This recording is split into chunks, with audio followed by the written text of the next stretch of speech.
Eu gostaria de agradecer ao El Corte Inglês mais uma vez esta sessão. Iremos ter em breve outras, mas hoje, em particular, o facto de ser nosso anfitrião nesta sessão de lançamento ao debate em torno do livro Migrações e Cidadania, de Gonçalo Saraiva Matias. Queria naturalmente agradecer também ao Dr. Luís Amado, meu amigo e colega no Conselho de Administração da Fundação, a disponibilidade imediata que teve para apresentar este livro. E, por último, mas não por último, queria agradecer ao Gonçalo Matias, meu colega também, e meu amigo, o facto de ter escrito este livro. Não foi por isso que o fez, foi por muitas outras razões, sobretudo devido ao facto de se ter doutorado com uma tese sobre este mesmo tema. Mas, sobre esta matéria não me vou pronunciar muito, até porque há quem o faça melhor do que eu, como o Dr. Luís Amado, a quem passo já a palavra. Obrigado.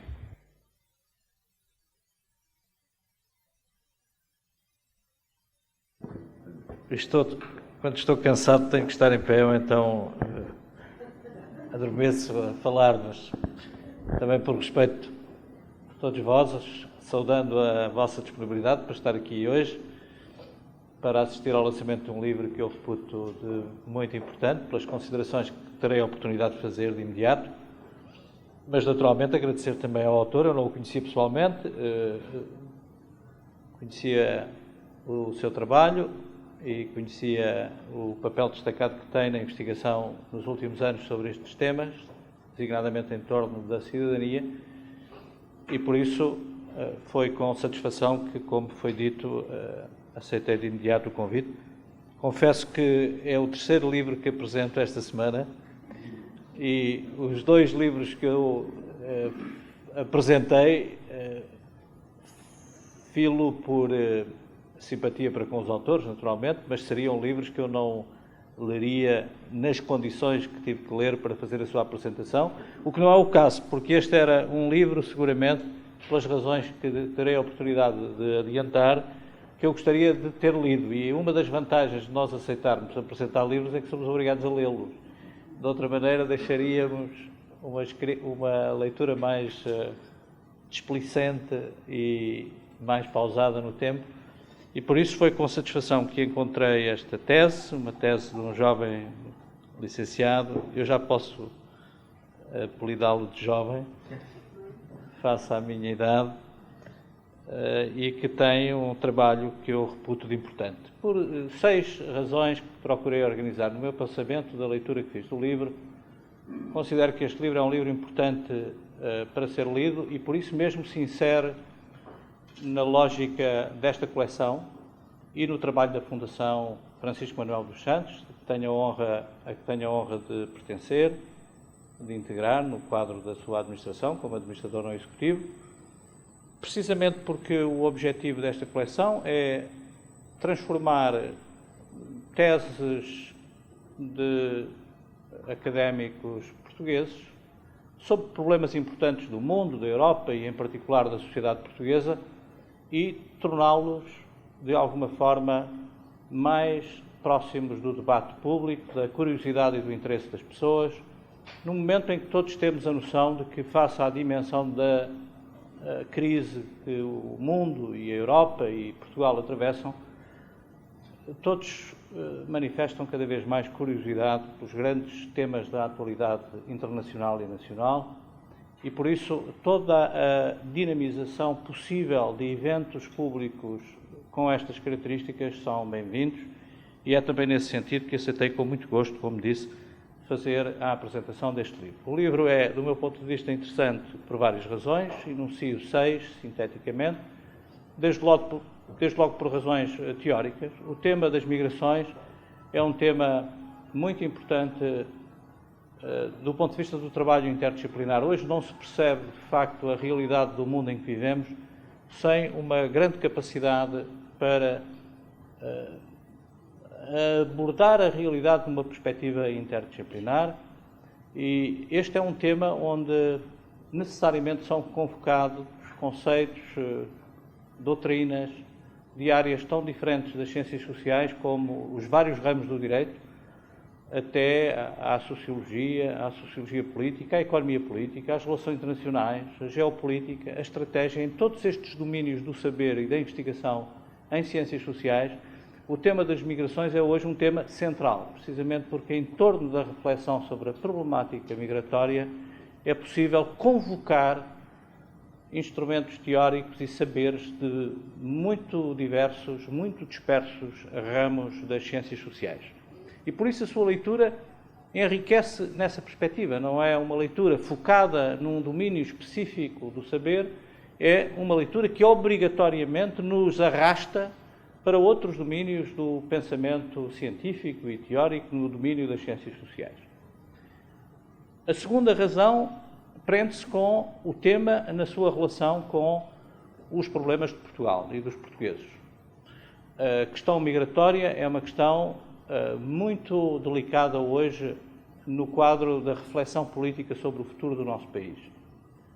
Eu tive a oportunidade de ser confrontado na minha primeira experiência política de governo com a responsabilidade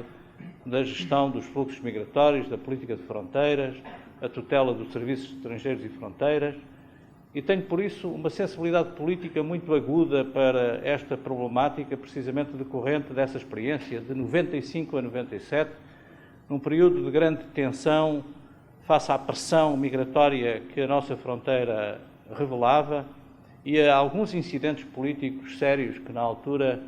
não deixaram de colocar os governos nacionais sob forte pressão da opinião pública, não apenas da opinião pública portuguesa, mas sobretudo da opinião pública dos países de origem de algumas das correntes migratórias mais significativas desse tempo. Mas o tema das migrações é um tema que está muito diretamente ligado à história de Portugal, à expansão portuguesa, mas sobretudo nas últimas décadas, para as nossas gerações, a dinâmicas migratórias com as quais nenhuma família em Portugal deixou de estar confrontada, de a viver no seu dia-a-dia, e o que é relevante, como este livro, aliás, assinala de uma forma muito acutilante, é a mudança na matriz dos fluxos migratórios que se verificou nos últimos anos, nas últimas décadas, na sociedade portuguesa. De um país de forte corrente de imigração, tivemos nos anos 90 e no princípio do século uma forte pressão imigratória, fomos um país de acolhimento de imigrantes e, de novo, com a crise, na última meia dúzia de anos, o país tornou-se de novo um país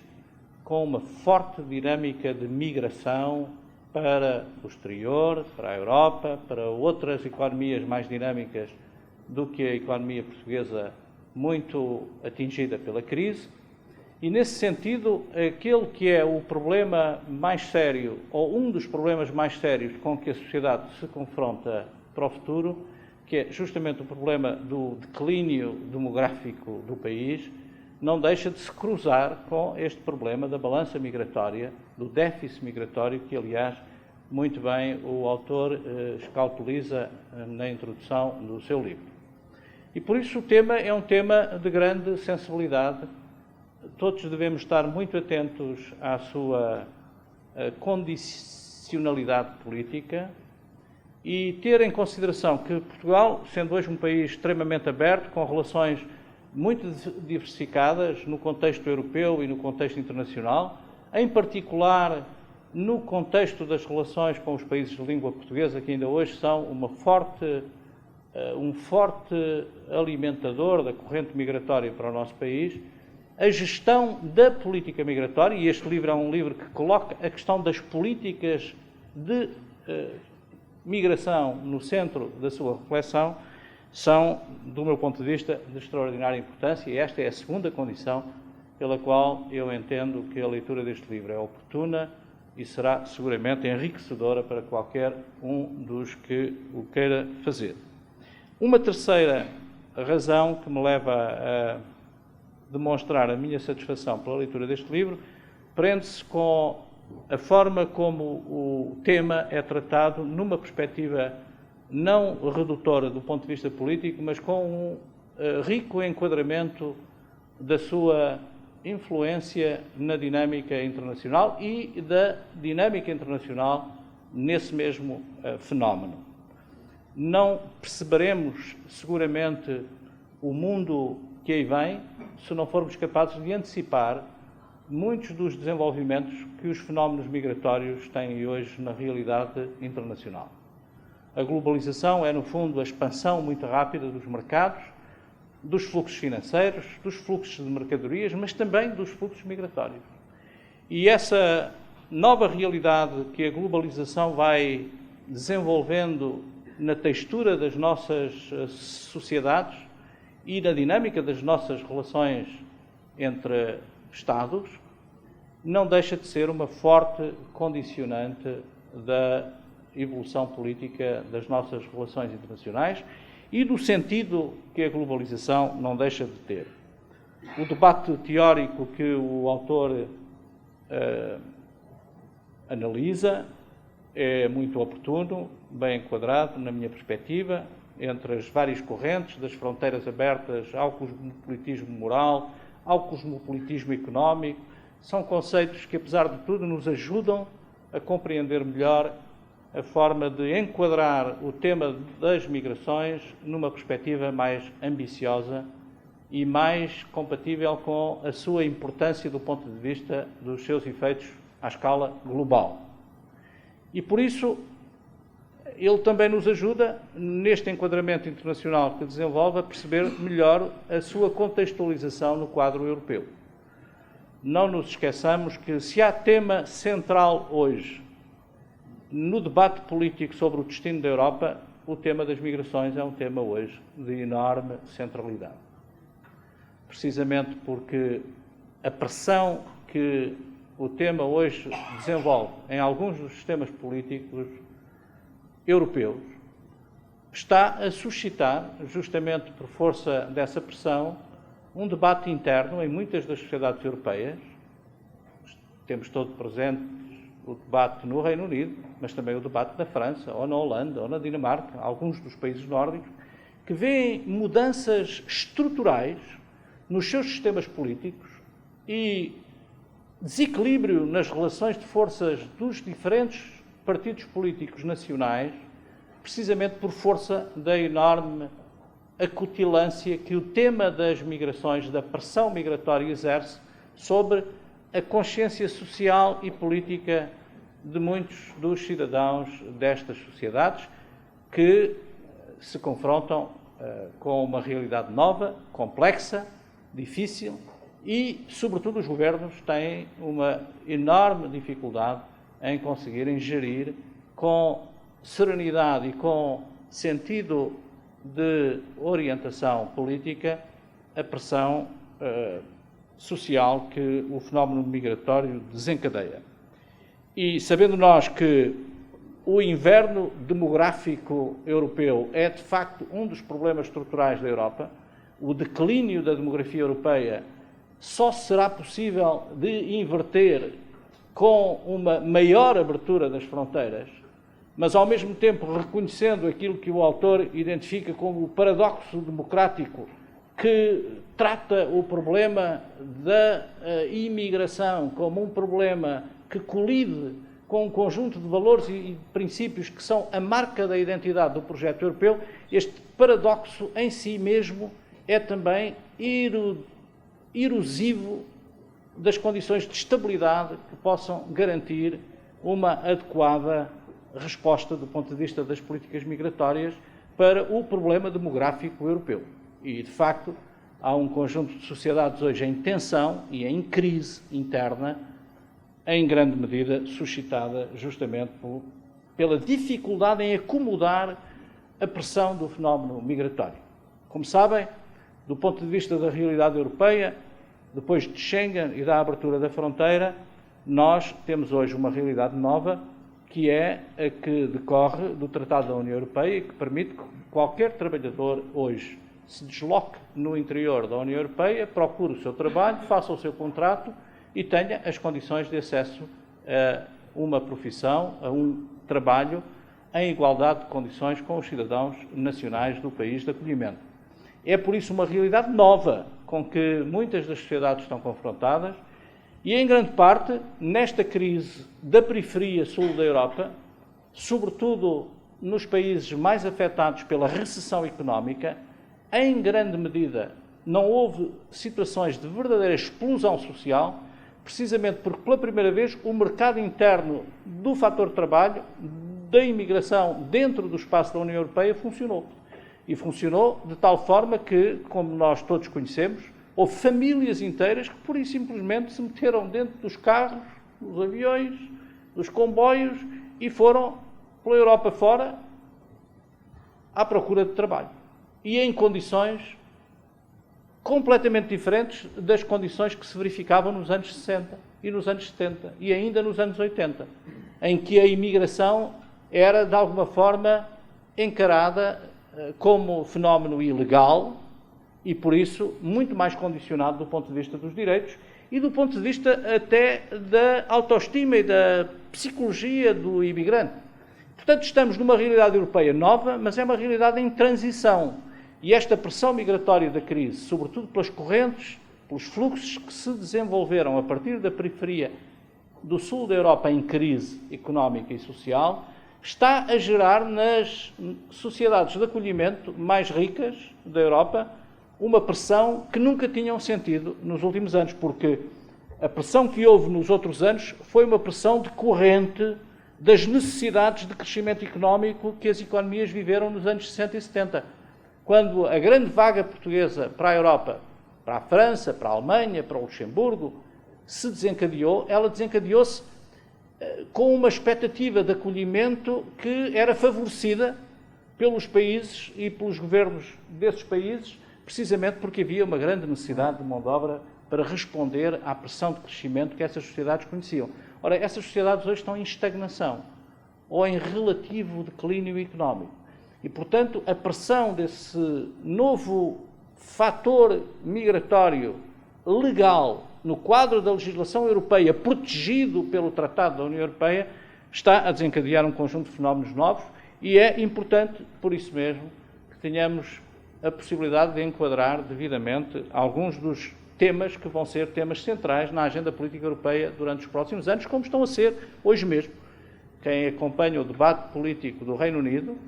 que vai provocar um enorme desequilíbrio na geopolítica europeia, no sistema de equilíbrio de poderes na Europa continental, percebe a importância da questão migratória para a posição que o Reino Unido não deixará seguramente de assumir, mais cedo ou mais tarde, e que provocará só por si um jogo de dominó de desequilíbrio na relação de forças no continente europeu, tremendamente preocupante do ponto de vista do equilíbrio geopolítico que tem garantido a paz e a estabilidade na Europa durante as últimas décadas. Depois, já estou a ocupar muito do vosso tempo e paciência, a crise do Estado soberano. Todos nós hoje temos a noção de que, por força da mudança da globalização, da grande expansão dos mercados, da interdependência das economias e do fenómeno extraordinário de interconectividade que os indivíduos hoje desenvolvem pela via da internet, o mundo que nós estamos a construir é um mundo completamente diferente. E os elementos clássicos constitutivos da ideia do Estado, tal como nós o conhecemos e ao qual nós recorremos, não tendo outra estrutura política ainda para nos guiar na deriva da crise e dos problemas que nos angustiam, é ainda o Estado soberano a única referência política que os cidadãos têm para responder às suas inquietações, às suas expectativas e aos seus problemas. Ora, este Estado soberano está em crise. E está em crise, em grande parte, como sabemos, porque os elementos constitutivos, população, território, fronteira, identidade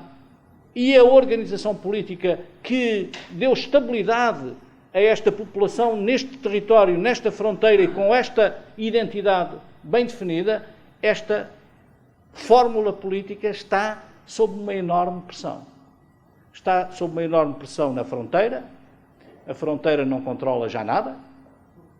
e está sob uma enorme pressão, em grande parte, pela dinâmica de interação entre culturas, civilizações, religiões, que o fenómeno migratório só por si suscita. Portanto, compreender as migrações nesta perspectiva é também fundamental para perceber um dos aspectos mais críticos do futuro das organizações políticas na Europa, em particular, mas em todo o mundo, e que decorre justamente de um modelo de Estado-nação em que se fundou a ordem do sistema internacional e o equilíbrio no sistema internacional nos últimos séculos, e perceber de que forma é que esta fórmula política é compatível com as dinâmicas de reconfiguração a que está sujeita, quer no plano local, da descentralização e das expectativas dos cidadãos e das populações, que exigem cada vez mais dos Estados, mas os Estados são grandes demais para pequenos problemas, mas ao mesmo tempo são pequenos demais para os grandes problemas que também afetam as populações. Portanto, este paradoxo do Estado moderno, neste contexto, sentimos-lo muito no fenómeno migratório. E é fácil, lendo o livro, identificar praticamente ao longo de todos os capítulos aspectos que, no fundo, podemos identificar como vetores muito importantes para perceber a dinâmica da crise política. E, por último, não podia deixar de me centrar, na parte final desta minha análise, naquele que é o tema central deste livro e que o título, aliás, afirma, exalta: Migrações e Cidadania. A tese do autor, se eu bem a entendi, reporta justamente a uma leitura arrojada, ambiciosa, com a qual, aliás, me identifico, de olhar para a relação entre a migração e a cidadania numa perspectiva completamente nova. Não numa perspectiva de exclusão, mas numa perspectiva positiva de inclusão, pela via da cidadania, dos imigrantes nas sociedades de acolhimento. É esta, no essencial, a reflexão principal do autor. É sobre ela que, numa parte muito significativa da sua obra, ele desenvolve o seu pensamento em torno das questões essenciais do direito, mas também em torno de aspectos importantes que têm a ver com a regulação do fenómeno migratório. Pelas razões que enunciei, se de facto a globalização só por si desenvolve dinâmicas não apenas na área económica e financeira de regulação exigente da natureza nova que os fluxos ganharam sob o ímpeto globalizador, é óbvio que também, do ponto de vista dos fluxos migratórios, o autor confessa a necessidade e dos boas razões para o fazer, a necessidade de uma nova regulação dos fenómenos migratórios. E, se bem entendi, no centro dessa regulação está o Estado e as políticas ativas, as políticas públicas ativas de regulação do fenómeno migratório. Precisamente porque ainda aqui, tal como há pouco tive a oportunidade de evidenciar o meu pensamento sobre a crise do Estado soberano, ainda aqui é o Estado que tem que ser a referência de resposta para este problema. Se pensamos numa visão mais idealista de regulação nacional, a que o autor se reconduz e com que conclui, aliás, o seu próprio livro, aceitando que a evolução do direito internacional o vai levar necessariamente para uma limitação positiva, impondo aos Estados a afirmação de um estatuto de cidadania, ele não deixa taticamente de reconhecer que, na circunstância histórica que vivemos, o problema tem que ser regulado no âmbito de políticas ativas do Estado. E não pode ser a livre dinâmica dos mercados a regular fenómenos com a acutilância e a impressão política que causam hoje no normal funcionamento das sociedades democráticas. É essa, no essencial, na minha leitura, a principal contribuição que o autor dá para este importante debate, que será, sem dúvida, um debate também muito importante para a formulação das políticas ajustadas à importância que o tema migratório tem para a sociedade portuguesa, mas também para a compreensão dos fenómenos políticos mais transcendentes com que nos confrontamos, seja no plano europeu, seja no plano internacional. Muito obrigado.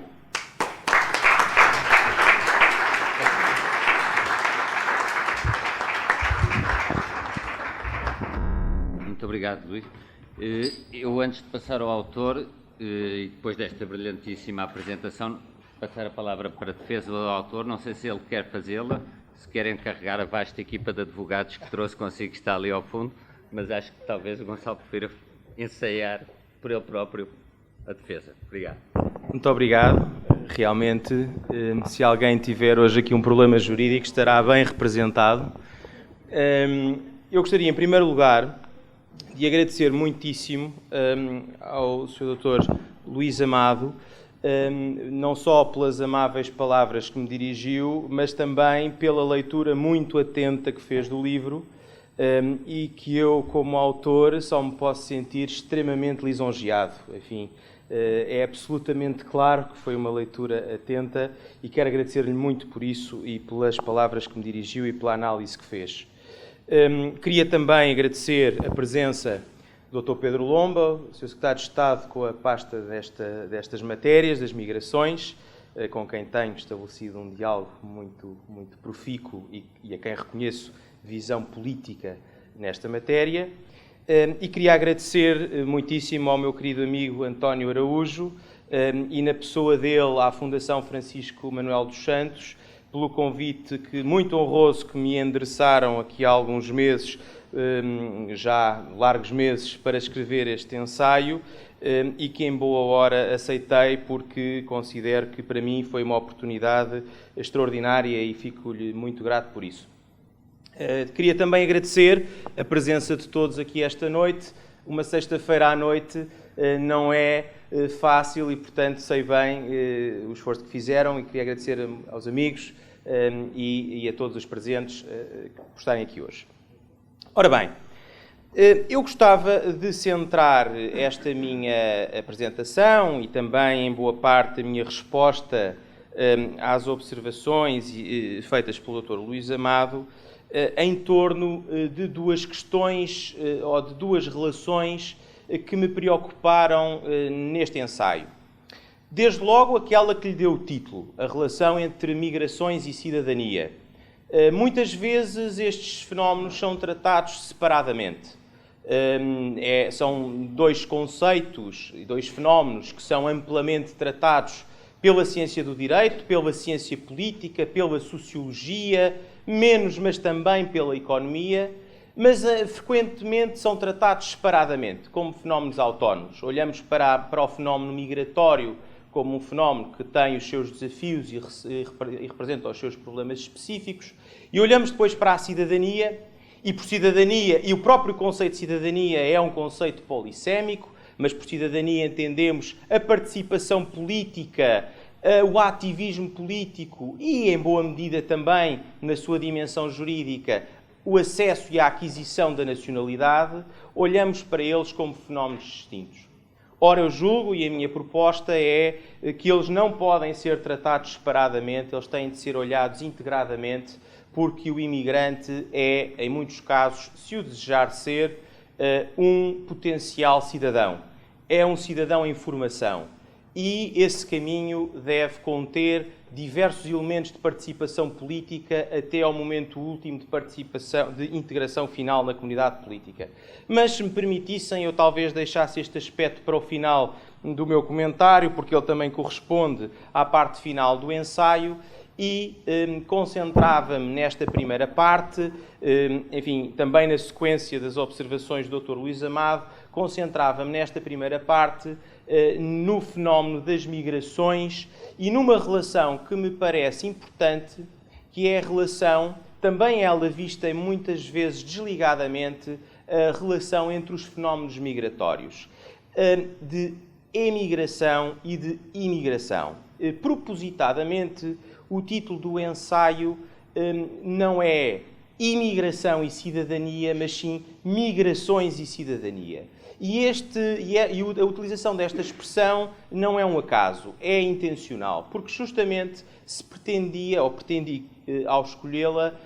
tratar integradamente os dois fenómenos. Em primeiro lugar, é preciso reconhecer, e esse diagnóstico já nos foi aqui brilhantemente apresentado pelo Dr. Luís Amado, é preciso reconhecer que o perfil migratório e os fenómenos migratórios têm sofrido uma alteração profunda nos últimos tempos, fruto das crises económicas, fruto da globalização, mas a verdade é que eles têm sofrido uma alteração profunda nos últimos tempos. E Portugal, justamente, é um bom exemplo disso, ou é um exemplo disso. O perfil migratório de Portugal, como também referiu o Dr. Luís Amado, o perfil migratório de Portugal mudou drasticamente nos últimos 40 anos de um país de forte emigração para um país de acentuada imigração, para vivermos neste momento um período de déficit demográfico, portanto, de saldo demográfico negativo e de saldo migratório negativo. Isto é, neste momento o país está a perder população, não só porque não renova a sua população pela via da natalidade, como porque está a perder migrantes. É hoje superior o número das pessoas que saem do que aquelas que entram. Portanto, o saldo é negativo. Bom, e isto representa, evidentemente, um desafio às políticas públicas dos Estados. Por outro lado, e paralelamente, o próprio fenómeno migratório tem sofrido uma alteração no seu perfil e na sua natureza. Isto é,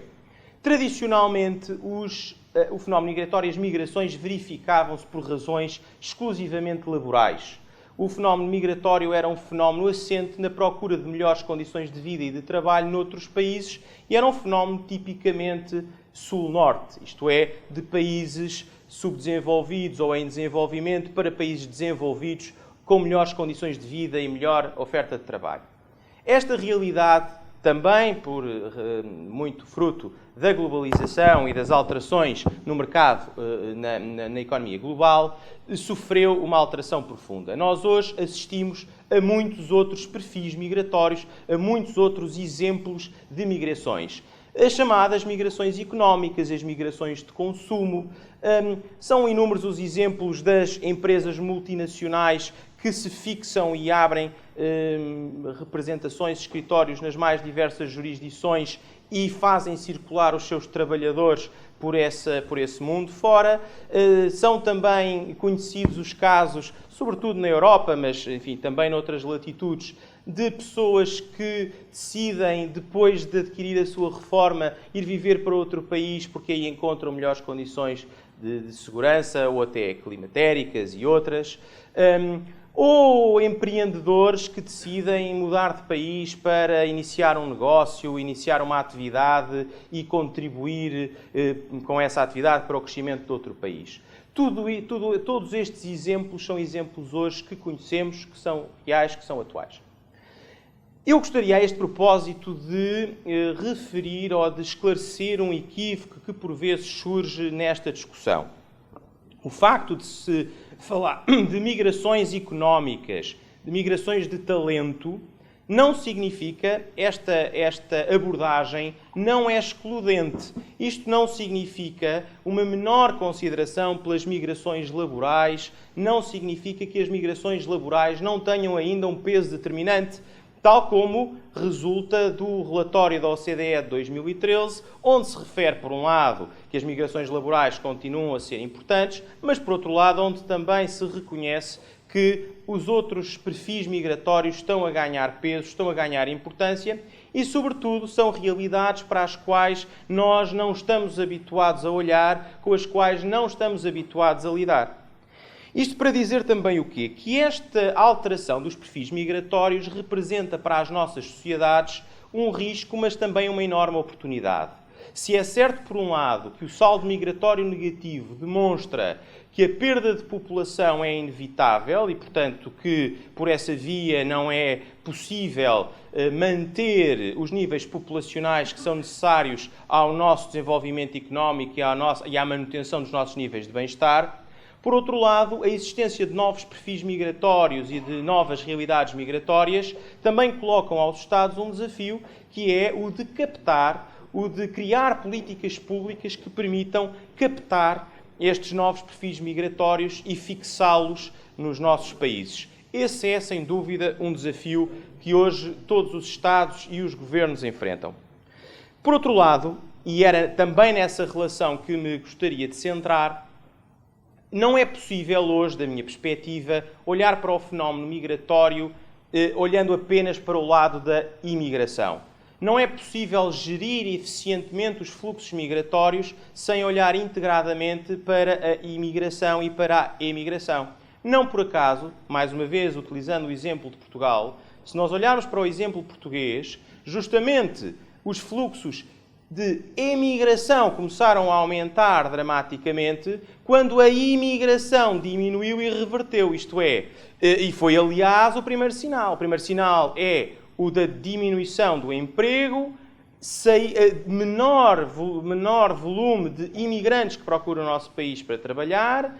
crescente saída dos imigrantes que aqui residiam e que, por força do menor oferta de trabalho, regressam aos seus países e, a seguir a isso, vem o movimento dos portugueses que também aqui não encontram condições e são levados a sair. Portanto, estes fenómenos têm de ser geridos integradamente e a gestão de um leva à gestão do outro. A criação de condições de atratividade para os imigrantes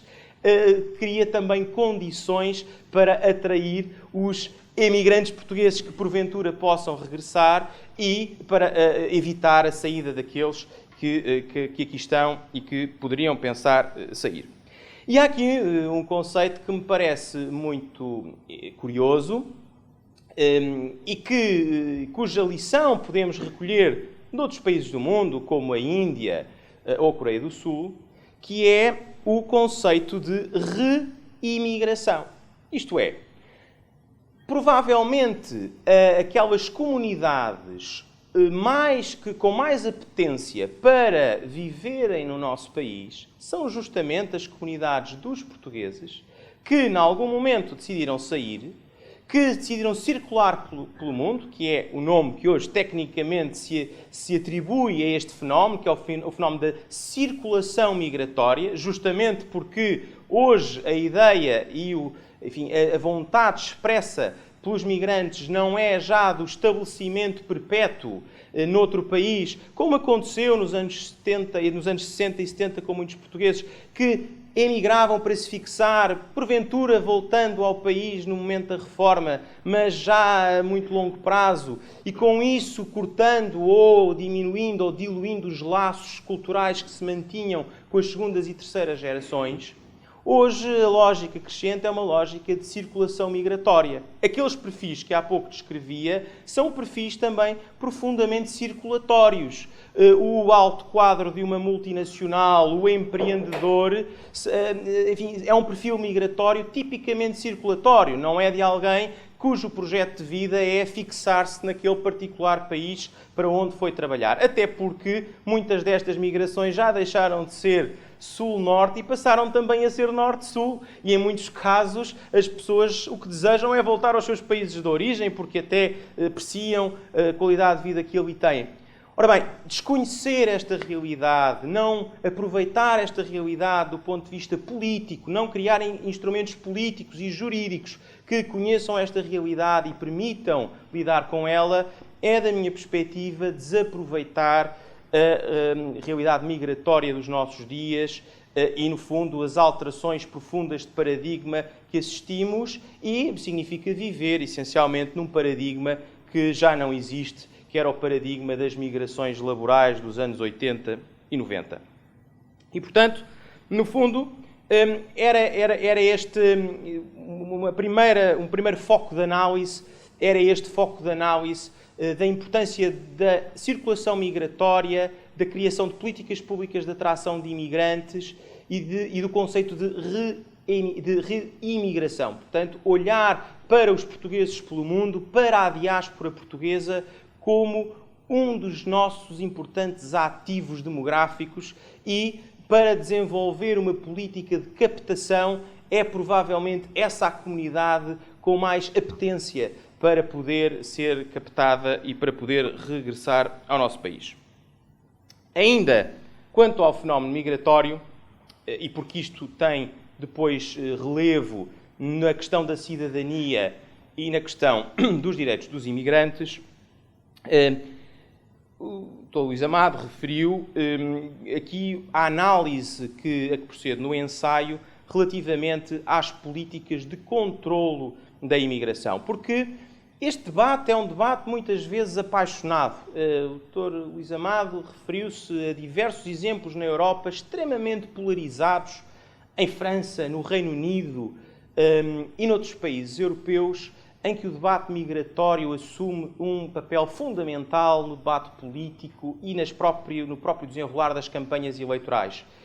Isso não é novidade, por exemplo, nos Estados Unidos, onde existem cerca de 10 milhões de imigrantes ilegais, é o número que se estima, e onde o tema da imigração é um tema decisivo em qualquer campanha eleitoral desde há muitos anos. Não há programa eleitoral que não tenha entre os seus principais temas o tema da imigração. Enfim, o próprio Presidente Obama tem lutado com o tema durante todo o seu mandato,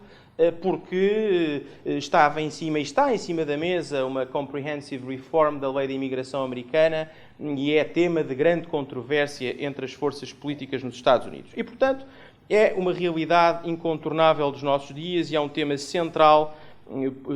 da nossa política atual.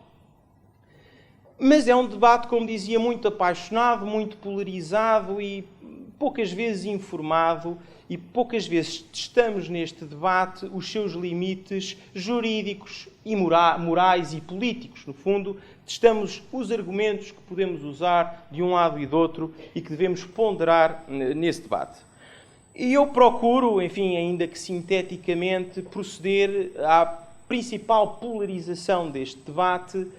utilizando alguns argumentos que têm sido usados. Devo dizer que há uma linha de argumentação que é extraordinariamente impressiva e até convincente, que é a linha de argumentação que se designa por fronteiras abertas, que o Sr. Luís Amado referiu. E digo que é extraordinariamente convincente porque, do ponto de vista moral, dificilmente alguém que se diz defensor de uma democracia liberal e da dignidade da pessoa humana poderá recusar os argumentos que ali são utilizados para defender a tese das fronteiras abertas. No fundo, a tese das fronteiras abertas mais não significa dizer que cada um de nós nasceu e é cidadão de um determinado país por um acaso de nascimento. E, portanto, que a terra não nos pertence, o país não nos pertence e ele devia estar aberto à humanidade. Enfim, a argumentação é evidentemente muito mais complexa e muito mais sofisticada, mas é de facto uma argumentação bastante convincente. É evidente que depois, num segundo momento, menos apaixonado, nós seremos levados a ponderar estes argumentos e a matizá-los com outras dimensões que não podem ser ignoradas, que são dimensões de natureza política, de natureza jurídica e até de natureza prática. Porque não é pensável que um Estado sem mais abra as suas fronteiras e que, num momento de grande pressão migratória, que é aquele que nós vivemos hoje, que os Estados Unidos vivem há algumas décadas na fronteira sul com o México e que hoje, dramaticamente, a Europa conhece na bacia do Mediterrâneo, em casos como Lampedusa, como Ceuta, Melilla, a que a comunicação social tem dado muito destaque nos últimos tempos, porque realmente é dramática a situação humanitária das pessoas que chegam às costas do Mediterrâneo da União Europeia em condições de saúde difíceis, em condições humanitárias muito difíceis e em relação às quais a Europa não pode ignorar a sua tradição humanista e as suas obrigações morais e jurídicas que decorrem dos diversos instrumentos. Mas é evidente que, ao mesmo tempo, sem prejuízo e sem ignorar estes deveres e estas obrigações, os Estados não podem simplesmente colocar-se à mercê desses movimentos, porque isso significaria, essa pressão migratória significaria não só provavelmente a não satisfação das necessidades básicas dessas pessoas, como também iria comprometer os níveis de bem-estar que se vive neste país. E, portanto, há aqui um compromisso que é necessário encontrar entre estas duas realidades, entre os deveres de proteção humanitária que inequivocamente impendem sobre os Estados europeus e, por outro lado, a proteção das suas fronteiras. Enfim, isso passa depois por estratégias políticas bastante mais complexas e provavelmente implica trabalhar harmoniosamente com os países de origem de modo a diminuir a pressão migratória e, enfim, diminuir a necessidade que as pessoas sentem de emigrar para outros países em condições extraordinariamente difíceis. Agora, dito isto, e portanto, enfim, não quero revelar tudo porque quero que leiam o ensaio e, portanto, estou apenas a polemizar aqui e ali, deixando como aperitivo, que é próprio desta hora, para depois a leitura que espero se seguirá pelo fim de semana. Mas um outro aspecto ainda relativamente ao fenómeno migratório que queria referir tem a ver com os direitos dos imigrantes. Isto é, seguindo o percurso, muito bem, todo este trabalho é interessante, o controle das fronteiras é importante, as regras de admissão e o controle e o escrutínio jurídico e político das regras de admissão são importantes. Por exemplo, não é possível estabelecer regras de admissão discriminatórias em função daquelas discriminações típicas como a cor da pele, ou a etnia, ou a religião. É absolutamente inaceitável estabelecer critérios de admissão ou de exclusão num país com base nestas categorias. Outras serão mais discutíveis, como, por exemplo, a condição económica do imigrante ou o risco que ele pode representar para a saúde pública. No momento que hoje vivemos de pandemia de ébola, é uma questão importante. Mas, enfim, tudo isso deve ser ponderado e depois o imigrante entra no território do Estado. Em alguns casos, em muitos casos, entrará de forma legal, portanto, em conformidade com a lei aplicável, mas também outros casos haverá, e nós sabemos bem disso porque a realidade aí está, outros casos haverá em que o imigrante entra na fronteira do Estado ilegalmente, em violação da lei interna da imigração. Pois bem, uma questão que aqui se coloca e que eu procuro analisar no ensaio é que direitos devem ter os imigrantes neste contexto. E há aqui um aspecto que é, no fundo, o ponto de partida e o ponto de chegada para toda esta discussão.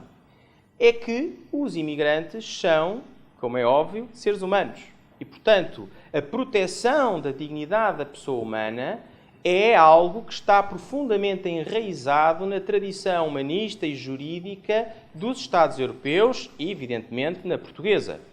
E, por esta razão, há um conjunto de direitos, que são os direitos inerentes à pessoa humana, que têm de ser respeitados e que têm de ser garantidos relativamente aos imigrantes. É claro que, quando começamos a detalhar, enfim, isto assim dito parece bastante consensual, parece bastante pacífico, mas quando começamos a detalhar esta realidade, ela torna-se bastante mais complexa. Porque entre estes direitos estão, evidentemente, o direito à vida, o direito à liberdade de expressão, mas estão também direitos sociais, como o direito à saúde ou o direito à educação.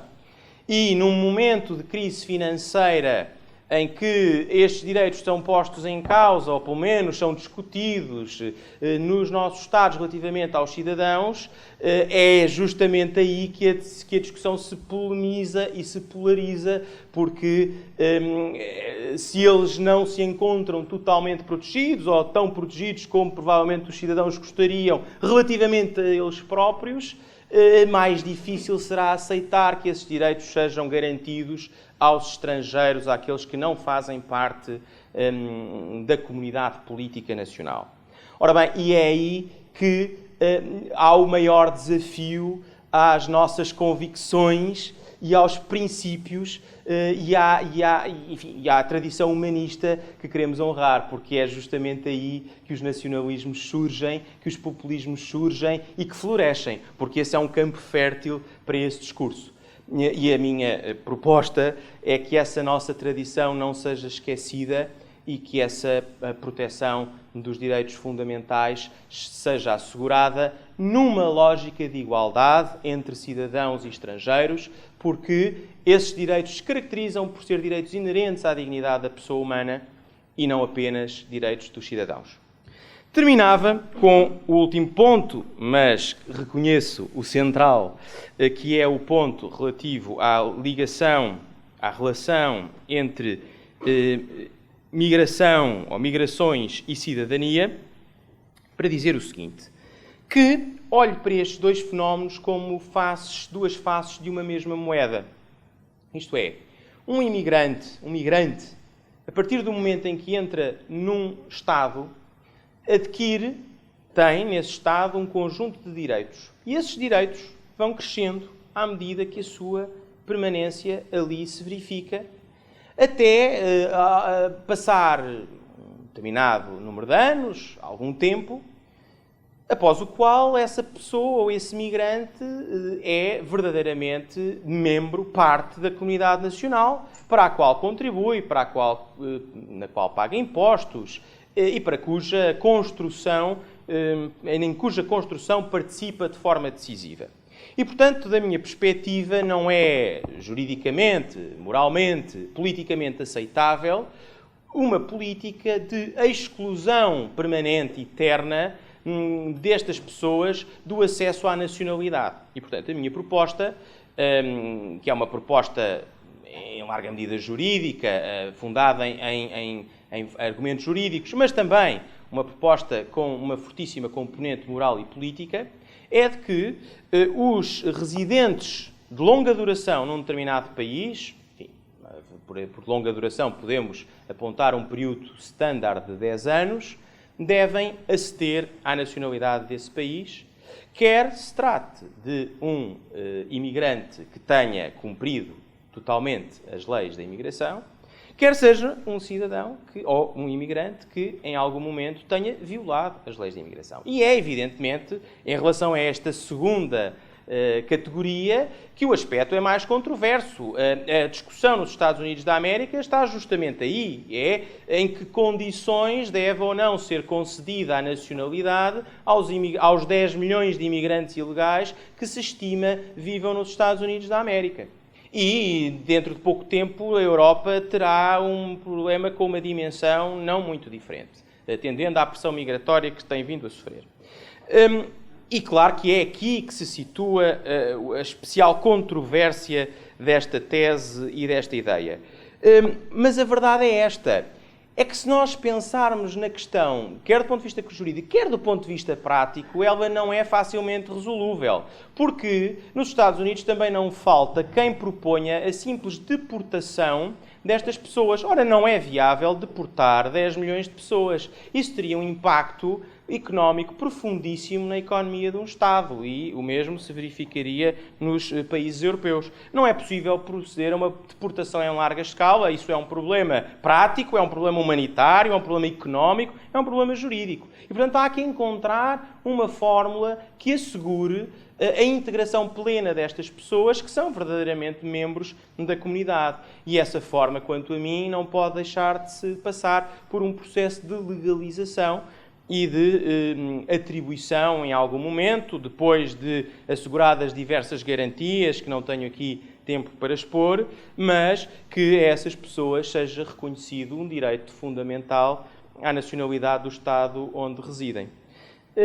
E era um pouco isto.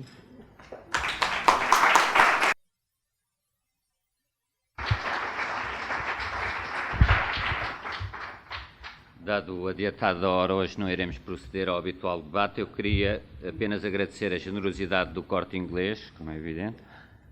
a vossa generosidade em estar aqui connosco, a generosidade do autor que partilhou o essencial do seu ensaio, muito para lá daquilo que seria admissível e estragou-me um pouco o negócio, mas sei que irão corresponder a essa generosidade, generosamente adquirindo o livro que o autor se dispõe a assinar. E, por último, gostaria, como é evidente, agradecer também a generosidade do Dr. Luís Amado, que hoje dispôs do seu final de tarde para nos apresentar o livro. Muito obrigado a todos.